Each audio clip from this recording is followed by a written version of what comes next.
Tell me a little bit about your path toward learning about mindful self-compassion. So I'm one of those people that would have told you probably 10 years ago or something like that, mindfulness, well, yeah, that's all very nice, but I'd rather play tennis or go for a walk in the woods or, exercise or do music, something else that would give me some happiness.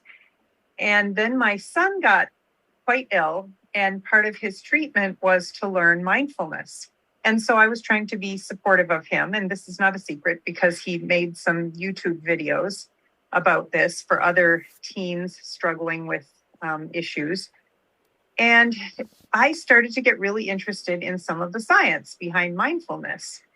Things like how it could change your brain for the better, or things like how it could help with depression, for example, or anxiety. And I tried to do a little bit of it for him and learn a little bit about it. And then I had a couple of these sort of Zen experiences where you sort of get into it enough that you come out of a session of, people can do it for 5 minutes a day and there's benefit there. But I had one of these experiences where I was like, oh yeah, I actually get it. I can feel that feeling in my brain. And then being a little bit techie, I realized that there are some technical things, like there's this thing called a Muse headband that's basically an EEG, or for doctors, an electroencephalogram that measures your brain waves.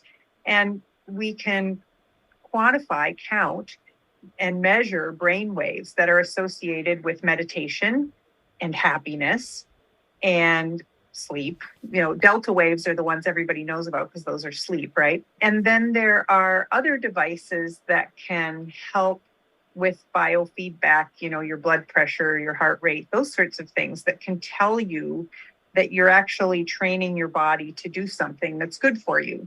And then I read the really cool thing, which was that it can actually change the length of your chromosomes. So all of our chromosomes, they look like little X's, and they have the branches of them are called telomeres.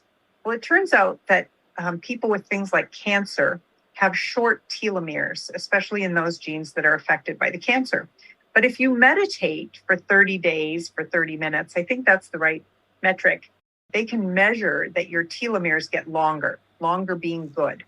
And I was like, wow, if meditation can change your genes, I really ought to be paying attention to this.